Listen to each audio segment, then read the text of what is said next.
The economics are geared towards everything that natural farming is not. It's exactly going in the other direction, supporting the materialistic lifestyle, not caring about the degradation of the landscape or what happens to other forms of life.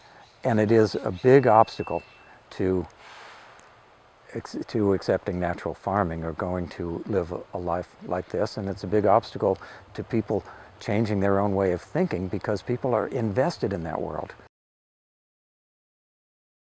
So the idea of observation from the natural farming point of view is more of an interaction.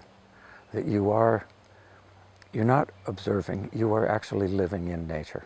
And you're getting to know your place. And as you practice natural farming, that is what you're going for, is that you become so intimately connected with the place that it's an extension of yourself. With farming, you're out in the fields all the time. You're interacting with the plants and soil and the insects and the other creatures, so you're right there. The chance of having this experience is so much greater when you're in the natural world than when you're, for example, sitting at a desk in a cubicle.